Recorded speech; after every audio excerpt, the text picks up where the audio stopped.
মনারা কোথায়? একটু পরে কিন্তু ব্রাজিলের ম্যাচ আছে সাউথ কোরিয়ার সাথে, ফ্রেন্ডলি ম্যাচ। আবার আগামীকালকে ভোরবেলা আর্জেন্টিনার খেলা কিন্তু আছে।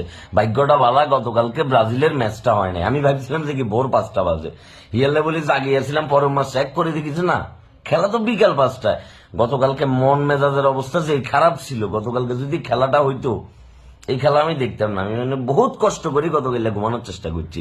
যে ব্রাজিলের মনাদেরকে একটু আওয়াজ টাওয়াজ দিয়ে দাও, লারা সারা দিয়ে দাও, চলে আসো তোমরা, দলে দলে যোগ দাও।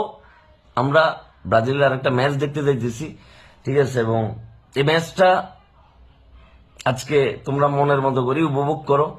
বহুত দিন পরে ব্রাজিলের খেলা দেখো, আবার চিল করো, ফ্রেন্ডলি ম্যাচ, খুব একটা প্রেশার নাই, ঠিক আছে? যেহেতু বিশ্বকাপে আমরা কোয়ালিফাই করেই ফেলছি, সো প্রেশার নিবার তো কিছু নাই। বিশ্বকাপ যখন শুরু হইব তখন আমরা পিনিকটা লমু।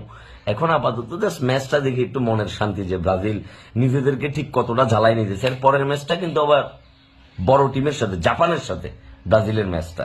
সো সাউথ কোরিয়াও খারাপ টিম না, বাট জাপানের লগে ম্যাচটা হাড্ডাহাড্ডি লড়াই হওয়ার সুযোগ আছে। জাপান কিন্তু কখন কখন যে অঘটন ঘটায় দেয় এটা বলা যায় না।